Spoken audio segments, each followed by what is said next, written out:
গিন্নি, ও গিন্নি, আরে বলি মাথায় দেওয়া তেলটা কোথায় রাখলে গো? আমার তো চান করার সময় চলে যাচ্ছে, রাজসভায় সেই দেরি, লজ্জা একেবারে মাথা কাটা যায় গিন্নি। বলি চোখে কি নেবা হয়েছে? হ্যাঁ, দাওয়াই রাখা আছে, দেখতে পাও না? দেখেছি দেখেছি, ওই তো দাওয়ার বাঁশের পাশে এমন ভাবে রাখা আছে যেন চোরে চুরি করে নিয়ে যাবে। চোরেরও তো একটা মান সম্মান আছে নাকি? ওই তো চুরের বাহার, তার তেল আবার লুকিয়ে রাখতে হবে। হ্যাঁ, এখন থেকে ঘাটেই রেখে এসো, ভূত পেতনিও ছুঁয়ে দেখবে না। হ্যাঁ,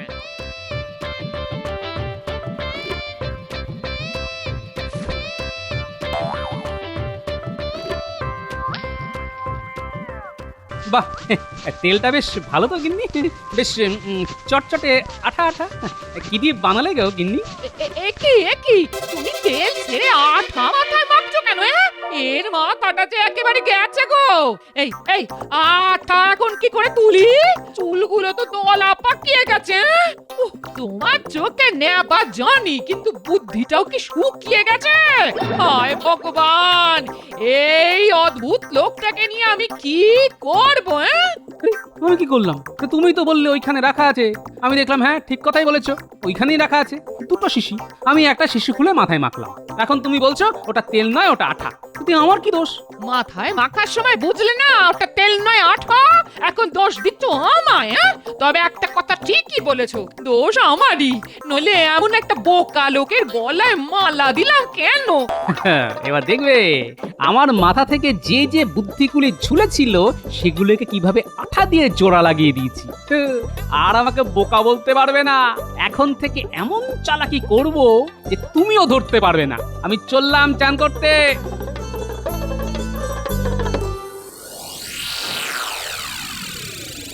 মন্ত্রী, রাজা কৃষ্ণচন্দ্র সম্পর্কে তুমি যা যা জানো তা আমাকে জানাও তো। মহারাজের অজানা কিছুই নেই, তবু মহারাজ যখন জানতে চাইছেন তখন বলি। শুনেছি তিনি খুব দয়ালু, তার প্রচুর ধনরত্ন আছে। হ্যাঁ, ব্যাস ব্যাস ব্যাস, আর কিছু জানতে চাই না। তার যে প্রচুর ধনরত্ন আছে তা কি তুমি নিশ্চিত করে জানো? একেবারে নিশ্চিত করে জানি, যে কোনো কারণেই হোক তার হাতে প্রভূত ধন রত্নাদি গচ্ছিত আছে। তার কত পরিমাপ তা তিনি নিজেই জানেন না। মন্ত্রী, তুমি তো জানো রাজকোষের অবস্থা মোটেই ভালো নয়, প্রায় শূন্য হয়ে গেছে। এই অবস্থায় অন্য কোনো উপায়ে রাজকোষে ধনরত্ন আমায় বাড়াতে হবে। অনেক দিন ধরেই আমার ইচ্ছে কৃষ্ণনগরে সিংহাসন দখল করি, কিন্তু তা আর হয়ে উঠছে না। রাজ্য অধিকারের ঝক্কি কি কম? তার চাইতে চেষ্টা করে দেখি রাজার ধনরত্ন কিভাবে দখল করা যায়। হ্যাঁ, এটা তুমি ঠিক কথাই বলেছ। ধনরত্নগুলো হাতিয়ে নিলেই তো ব্যাস ল্যাটা চুকে গেল। হ্যাঁ, কিন্তু তা সেটা কি করে সম্ভব? তার উপায় তুমি বার করো তো দেখি।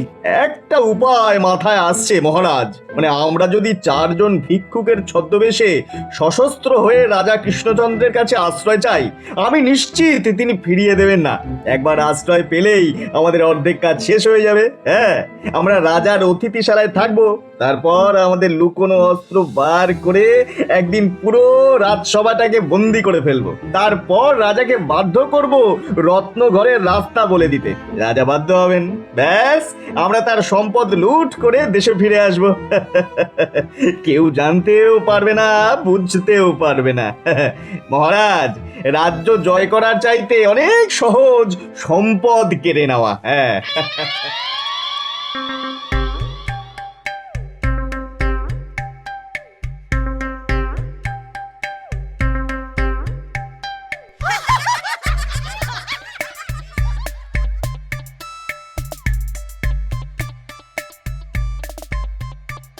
গোপাল, তোমার মাথার পিছনে চুলের একই অবস্থা হয়েছে। কাক কি ডিম পেয়েছে নাকি? ডিমগুলি ঢেকে রাখার জন্য চুলে কি লাগিয়েছো? অশ্ব ডিমের তেল? না, আসলে গিন্নি রোজই বলে আমার মাথা থেকে বুদ্ধিগুলি বেরিয়ে নাকি চুলের পাশে ঝুলছে, তাই একটু আঠা দিয়ে আটকে রেখেছি মন্ত্রী মশাই। চমৎকার বুদ্ধি বার করেছো তো। তা যে বুদ্ধি দিয়ে তুমি আঠা দিয়ে মাথায় বুদ্ধি লাগিয়ে রাখো, সেই বুদ্ধিটা তখন কোথায় ছিল? সেই বুদ্ধিগুলি আমি হাতেই রাখি, তাও আঠা দিয়ে আটকে। দেখুন দেখুন আমার হাতটা কেমন চটচট করছে। গোপালের এই বুদ্ধি আঠা দিয়ে আটকে দেওয়াটা দেখে কি এটাই প্রমাণিত হলো যে গোপালের এককালে বুদ্ধি ছিল? মন্ত্রী, বুদ্ধিমানদের বুদ্ধি আঠা দিয়ে আটকে রাখতে হয় না, ঠিক সময় মতো তা প্রকাশিত হয়। মহারাজ, যার ল্যাজ আছে সে কিছুতেই ল্যাজ লুকোতে পারবে না, আর যার ল্যাজ নেই সে আমরণ চেষ্টা করেও তার ল্যাজ বার করতে পারবে না মহারাজ। মহারাজ, গোপালের অর্ধেক কথার মানে আমি বুঝতে পারি না। আপনি আমায় বলুন না, এইমাত্র গোপাল যা বলল তাতে কি আমাকে অপমান করা হলো? না রে বাবা না, গোপাল সব সময় তোমাকে অপমান করে না, মাঝে মাঝে করে। না, ল্যাজ নিয়ে কি একটা কথা বলছিল, সেটা কার ল্যাজ মহারাজ? নিজের ল্যাজ নিজেই চিনে নিন মন্ত্রী মশাই। মহারাজ, আপনাকে রানীমাও চিনতে পারবেন না। মনে হচ্ছে কতদিন খেতে পাননি। জীবনের উপর দিয়ে কত ঝড় বয়ে গেছে। আপনি যে একজন মহারাজ তা কেউ বলবেই না। হ্যাঁ, এই কথাটাই তুমি অন্য সময় বললে তোমার গর্দান আমি এক্ষুনি নিয়ে নিতাম, কিন্তু আমি সহ্য করে গেলাম, কারণ এই বেশেই আমাদের কিছুদিন থাকতে হবে। আমিও মহারাজ সেই সুযোগে আপনাকে দুটো কথা শুনিয়ে দিলাম। আসলে আমি আপনার ছদ্মবেশের প্রশংসাই করলাম, সেটা তো মেনে নেবেন। হ্যাঁ, তোমার যে এত বুদ্ধি তা তো আগে জানতাম না। ঘুরিয়ে পেঁচিয়ে কথা বলা তোমার স্বভাব নয়, পারো না, তবে তোমার সাহস আছে। রাজাকে মুখের ওপর কথা বলা আপনাকে ভিখিরি মনে হচ্ছে, সত্যি সাহসের কাজ বটে। চিন্তা করো না, সফল হয়ে ফিরে আসলে তোমার মাসোহারাটা আমি বাড়িয়ে দেব। মহারাজকে ভিখারির মতো লাগছে বললে যদি আমার মাসোহারাটা বেড়ে যায়, তবে প্রত্যেক দিন আমি এই কথাটা আপনাকে বলতে পারি, যদি আপনি অনুমতি দেন। আমি তোমায় অনুমতি দিলাম, তবে সবার সামনে নয়, কেউ শুনে ফেললে খুব লজ্জা পেয়ে যাব। আগে এখন কাজটা করে ফেলি, বুঝলে? আর সময় নেই। আর হ্যাঁ, তোমাকেও খুব ভালো মানিয়েছে, মনে হচ্ছে একেবারে শ্মশান থেকে উঠে এসেছো। আপনি মহানুভব মহারাজ। কথায় কথায় আমাদের অস্ত্র শস্ত্র নিতে যেন ভুল না হয়। ঝোলার মধ্যে ওগুলো ভরে নিয়েছো তো? সে আর বলতে মহারাজ, ওগুলোর ব্যবস্থা আগেই করে নিয়েছি, চিন্তা করবেন না। অস্ত্রগুলি সব আমার হেফাজতে রেখেছি, ও নিয়ে আপনাকে চিন্তা করতে হবে না। হ্যাঁ, আমরা একা যাচ্ছি নাকি? হ্যাঁ, সেটা তো খুবই ভয়ের কাজ হবে। সঙ্গে কারা যাবে? সেরা দুজন অস্ত্রধারী ছদ্মবেশে, ওদের কাছে অস্ত্র থাকবে। যাক, নিশ্চিন্ত হওয়া গেল। চলো এখন রওনা হই। যথা আজ্ঞা মহারাজ।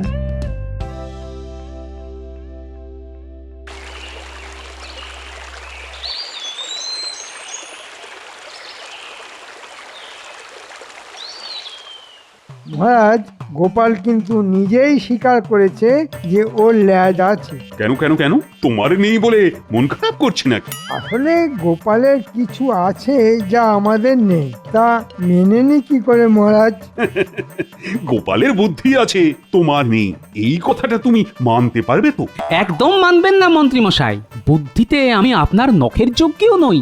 তবে তবে কিনা বুদ্ধি দু প্রকার, একটা সুবুদ্ধি আর একটা কুবুদ্ধি। তা আপনার মাথায় কি আছে সেটা তো আমি জানি না। মহারাজ, আপনার সামনেই গোপাল বলেছে যে আমার মাথায় কি বুদ্ধি আছে সে ওটা জানে না। কু না সু, কোনটার অধিকারী আমি সেটাও ও জানে না। একজন মন্ত্রীর মাথায় সবটাই যে সুবুদ্ধি থাকবে সেটারও কোনো মানে নেই। সুতরাং তোমার বুদ্ধিতে কিছুটা কুবুদ্ধি যে আছে সে ব্যাপারে কোনো সন্দেহ আমারও নেই। মহারাজ, গোপালের মাথায় তাহলে কোন ধরনের বুদ্ধি আছে বলে আপনার মনে হয়? গোপাল মন্ত্রীর কথার কোনো জবাব দেবে কি না দেবে না?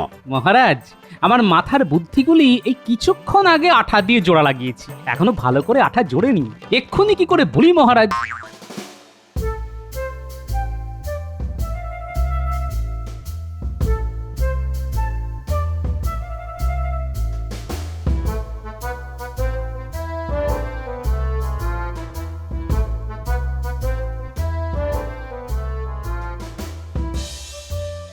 যা রাস্তা, এসব রাস্তা দিয়ে তো একদিন ঘোড়ায় চড়ে এসেছেন, আজ পায়ে হাঁটতে খুব কষ্ট হচ্ছে না মহারাজ? বাঘ সিংহ তো এই জঙ্গলে মাঝে মধ্যেই রাস্তায় বেরিয়ে আসে, তাই জিজ্ঞাসা করছিলাম। আপনি ভয় পাচ্ছেন না তো? তোমার সাহস কিন্তু দিন দিন বেড়েই যাচ্ছে। ভেবো না, 1 মাসে শীত যাবে, আমি কিন্তু তোমার গর্দান নেবই। তাহলে আরেকবার আমার গর্দান নিয়ে নিন মহারাজ। বাঘ সিংহকে বন্দি করতে গেলে এমনিতেই আমার মুন্ডুটা চলে যাবে, তার চেয়ে আপনার হাতে গর্দান চলে যাওয়াটা বেশ আরামের হবে। বাঘ সিংহ খেলে বড্ড লাগবে মহারাজ, চিবিয়ে খাবে তো। ওদের কি আশেপাশে দেখা যাচ্ছে নাকি? আরে আমি একজন রাজা, তা কি ওরা জানে না? জিজ্ঞেস করে আসবো? তাহলে কিন্তু আমার না ফেরার আশঙ্কা রয়েছে। মানে আপনি এখানে ওই দুজন লোককে নিয়ে একা থাকতে পারবেন তো? তাহলে তোমাকে আর কষ্ট করে যেতে হবে না, আমি বিশ্রাম নিই, তুমি আমাকে পাহারা দাও। সেটাই ভালো, গর্দান গেলে আমাদের সকলের যাবে। রাজবাড়ির কিছু অংশ মেরামত করতে হবে, বিশেষ করে অতিথিশালা, রান্নাঘর, এমনকি এই রাজসভা। কোনো কিছুই ঠিকঠাক নেই বলেই তো মনে হচ্ছে আমার। অতিথিশালাতে এখন কেউ নেই, কোনো অতিথি আসার সম্ভাবনাও নেই, তাই অতিথিশালা সারাবার কোনো দরকার নেই বলেই আমার মনে হয়।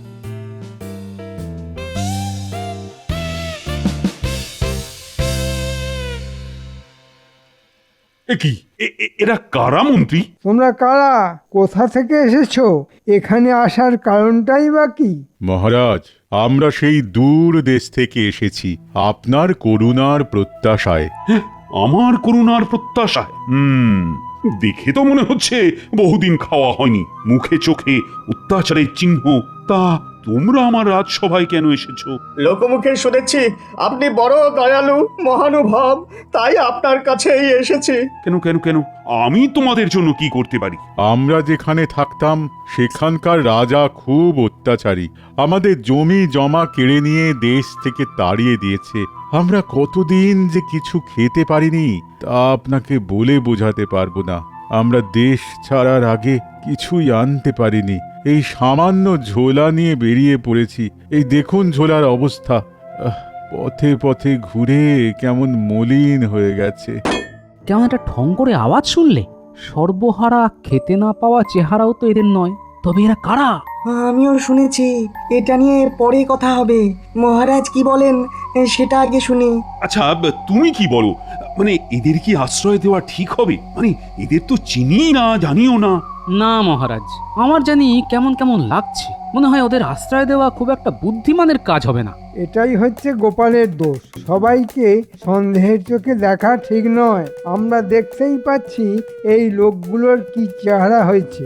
এদের দেখে গোপালের মনে কি একটুও মায়া মমতা হচ্ছে না? বিজ্ঞানী তুমি কি বলো, এদের অতিথিশালায় থাকতে দেওয়া উচিত নাকি উচিত নয়? অচেনা অজানা কাউকে এই রাজবাড়ির অতিথিশালায় আশ্রয় দিলে ওই রাজার নিরাপত্তা বিঘ্নিত হতে পারে। ওই আর একজন এখানে জুটেছে। বিজ্ঞানী মশাই, এটা রাজসভা না গোপালের বাড়ির উঠোন যে সব গোপালের কথায় তোমায় সায় দিতে হবে? ঠিক আছে ঠিক আছে, এ নিয়ে তর্ক করে লাভ নেই। তবে আমি এই রাজ্যের রাজা, দরিদ্রের জন্য কিছু করা আমার কর্তব্যের মধ্যেই পড়ে। এক্ষেত্রে আমি এদের অতিথিশালায় থাকার ব্যবস্থা করছি। যতদিন না এদের কোনো কাজে লাগাতে পারি ততদিন ওরা এখানেই থাকবে। মহারাজ মহানুভব, আপনার কাছে আমাদের ঋণ শোধ করার কোনো রাস্তা থাকলে তা নিশ্চয়ই করব। দরিদ্রের সেবাই তো রাজার ধর্ম হওয়া উচিত। ঠিক আছে, ওরা রাজবাড়ির অতিথিশালাতেই থাকবে, নজর রাখার কাজে সুবিধে হবে।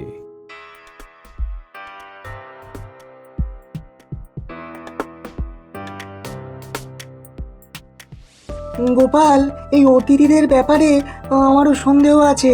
মনে হয় তুমি ঠিক কথাটাই বলছো। বিজ্ঞানী মশাই, আমার মন যা বলে তা আজ পর্যন্ত কোনো দিনও ভুল হয়নি। আমি ওই শব্দটা পেয়েছি বলেই সন্দেহ আরো প্রবল হলো। আসলে প্রথম থেকে আমার মনে হচ্ছিল এদের মধ্যে কোথাও যেন একটা মিথ্যে লুকিয়ে আছে। তোমার কথার সঙ্গে আমি একমত। আচ্ছা, ওই ঠং শব্দটা আসলে কিসের হতে পারে বলে তোমার মনে হয়? থালা বাটির আওয়াজ আমি জানি, গিন্নির দৌলতে কম থালা বাটি তো আমার মাথা লক্ষ্য করে ছোড়েননি, তাই এই শব্দটা আমি চিনি। এটা অন্য কিছুর শব্দ। সেটা কি হতে পারে বলে তোমার মনে হয়?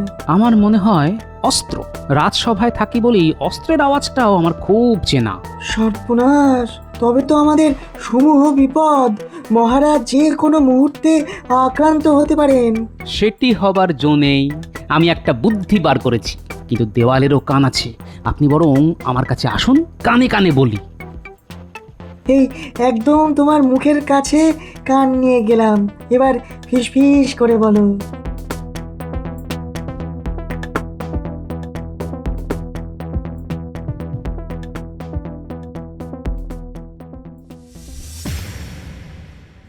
এত বোকা একটা রাজা আমি তো কখনো দেখিনি। আমাদের এক কথায় একেবারে অতিথিশালায় স্থান দিয়ে দিল। মহারাজ, উনি বোকা না হলে আমরা চালাক হতে পারতাম, হ্যাঁ? এটা ঠিক কথা বলেছ মন্ত্রী, কিন্তু আমাকে কি দেখেছো এরকম অচেনা কাউকে এভাবে আশ্রয় দিতে? না মহারাজ, আপনি চেনা লোককেই আশ্রয় দেন না, তা অচেনা কাউকে কিভাবে রাখবেন? তাহলে তুমিই বলো, কে বেশি বুদ্ধিমান, আমি না কৃষ্ণচন্দ্র? এ আপনি কার সঙ্গে তুলনা করছেন? সূর্যের সঙ্গে লম্ফের, হ্যাঁ? এটা একেবারে ঠিক কথা বলেছ। আমি সূর্য আর কৃষ্ণচন্দ্র হলো তেলের লম্ফ। যাক যাক, তোমার গর্দান নেওয়াটা তাহলে আপাতত স্থগিত রাখা হলো। এই দেখ, দুটো বালতি, এর মধ্যে বিজ্ঞানীর বানানো একটা তরল পদার্থ আছে। আমি এক্ষুনি বার হব, নিজের চোখে সব দেখে কি করতে হবে তা তোদের বলে দেব। তোরাও আমার সঙ্গে চল বালতি নিয়ে। সাবধান, বালতি থেকে তরলটা যেন পড়ে না যায়, সেদিকে খেয়াল রাখবি। হ্যাঁ হ্যাঁ, কিন্তু আমরা কি রাজবাড়িতে যাচ্ছি? না হলে আবার কোথায় যাব? রাজবাড়িতেই তো বিপদ অপেক্ষা করে রয়েছে। ঠিক আছে দাদু।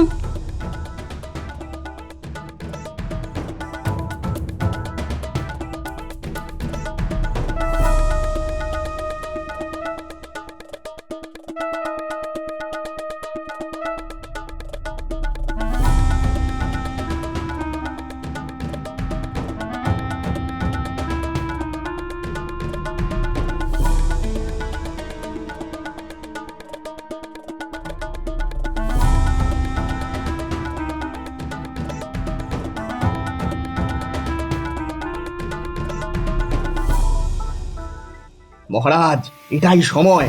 প্রহরীরা সব ঘুমিয়ে পড়েছে। রাজা কৃষ্ণচন্দ্র নিশ্চয়ই শোবার ঘরে চলে গেছেন। রাজাকে বন্দি করার এটাই উপযুক্ত সময়। তাহলে আমাদের অস্ত্র শস্ত্র সব ঠিক আছে কিনা একবার পরীক্ষা করে নাও তো মন্ত্রী। রক্ষীদেরও তাই করতে বলো। তোরা এই তরল পদার্থটা ফেলে দিসনি তো? না না দাদু, এক ফোঁটাও মাটিতে ফেলিনি। এখন বললো কোন দিকে যাব? ওই ওই ওই অতিথিশালার দিকে। তোরা চিনবি না, আমার সঙ্গে চল।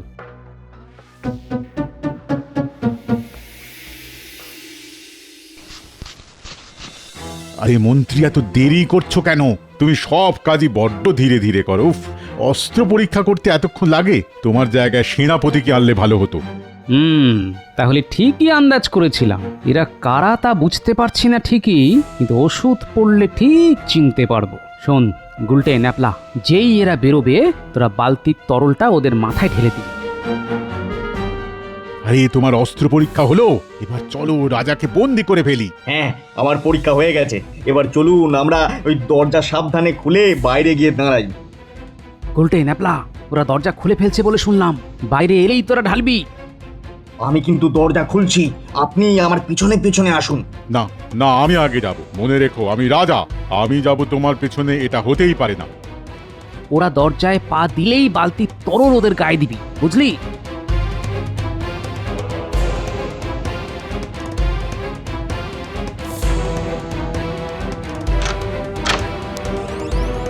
এই আমি দরজার বাইরে পা রাখলাম, তুমি আমার ঠিক পেছনে দাঁড়াও। উল্টে, এবার ঢেলে দে। এ কি আমার মাথায় কে যেন কিছু ঢাললো? আরে আমি তো মাটি থেকে পাই তুলতে পারছি না। কি হলো মন্ত্রী? আরে আরে, আমারও তো সেই একই অবস্থা। কি ভুতুরে অবস্থা রে! নড়তে চড়তে পারছি না তো। এখন কি করব? আমার ইচ্ছে করছে এখানেই তোমার গর্দান নেই, কিন্তু হাতটাই তো তুলতে পারছি না। কি করে তোমার মুন্ডুচ্ছেদ করব? তোমার বুদ্ধিটা নেওয়াই আমার ভুল হয়েছে দেখছি। ন্যাপলা, গুলটে, এক্ষুনি মহারাজকে খবর দিতে হবে। চল, দৌড় লাগাই। তাই করি, চলো। তুমি একটা গর্ধপ, মরকট, বলদ, মোষ। আমি তোমাকে মন্ত্রী পদ থেকে বরখাস্ত করলাম। মহারাজ, মহারাজ, মহারাজ, তাড়াতাড়ি বাইরে আসুন। বামাল সমেত ডাকাত ধরেছে। কি ব্যাপার গোপাল, এত রাতে? যাদেরকে আপনি ভিখারি ভেবে আশ্রয় দিয়েছিলেন তারা ধরা পড়েছে, দেখবেন, চলুন। উল্লুক, বেল্লিক, ইঁদুর, বেড়াল, শেয়াল, ভেড়া। গোপাল, এরা কারা? ওরা কি চাইছে? আপনাকে বন্দি করে রাজকোষ শূন্য করে নিয়ে যেত। কিন্তু আমি তো ওদের চিনতেই পারছি না। সেই ব্যবস্থা করছি। আগে সবাইকে ডাকুন আর দুবালতি জল আনতে বলুন। এই, কে কোথায় আছিস? পাহারা দেবার নাম করে নাক ডাকিয়ে ঘুমোচ্ছিস? দুবালতি জল নিয়ে আয় তাড়াতাড়ি। মহারাজ মহারাজ আমাকে দেখলেই আপনি চিনতে পারবেন। এই পোড়ার মুখ আর দেখাতে চাই না। এই মন্ত্রীর পরামর্শেই একজন রাজা হয়ে আপনার ধন লুট করতে এসেছিলাম ভিখারির ছদ্মবেশে। আমাকে ক্ষমা করে দিন। মহারাজ চিনতে পারছেন? দেখুন কাদের আপনি আশ্রয় দিয়েছিলেন। কি আপনি তো খাম্বাজ রাজ আর সঙ্গে খাম্বাজ মন্ত্রী, আপনারা নিজে এসেছেন আমাকে বন্দি করে আমার ধনরত্ন লুট করতে। এবারের মতো আমাদের ক্ষমা করে দিন। আমার মন্ত্রীকে আমি বরখাস্ত করে দিয়েছি, এবার আমাকে যেতে দিন। যাবেন তো বটেই, তবে নিজের রাজ্যে নয়, কারাগারে। আয় এই দুই দুষ্কৃতীকে কারাগারে নিয়ে যা, বিচার হবে পরে। আর গোপাল, তোমাকে আর কত ধন্যবাদ দেব। আর পুরস্কার, কাল আমার রত্ন ভাণ্ডার থেকে যত খুশি রত্ন নিয়ে যাও। আমি রত্ন নিয়ে কি করব মহারাজ? আপনি বরং বিজ্ঞানী মশাইকে মাসোহারাটা বাড়িয়ে দেবেন। বিজ্ঞানী না থাকলে এই কাজটা করা সহজ হতো না মহারাজ। আর আমার খুদে বাহিনীকে খেলনা কিনে দেবেন, সেটাই আমাকে দেওয়া হবে। দাদা চড়ুই, তোমাকে আজ মেরেই ফেলবো। একটা যদি খাড়া পেতাম এখানেই তোমাকে বলি দিয়ে দিতাম। ওরে বাবা, আপনি আমাকে পেটাচ্ছেন ঠিক আছে ওরে বাবা, কিন্তু মনে রাখবেন গর্দান শুধু আমার একার যাবে না, আপনারও যাবে। কিন্তু তার লাগছে তো, ও মরা ছেড়ে দিন না। ওরে বাবা, লাগছে। ওরে বাবা রে। আগে তোর মুন্ডুচ্ছেদ করব, তারপর মহারাজ আমার গর্দান নেবে, বুঝেছিস? হ্যাঁ, আয় আয় আয়, আমি তোকে বলি দেবো, আয়।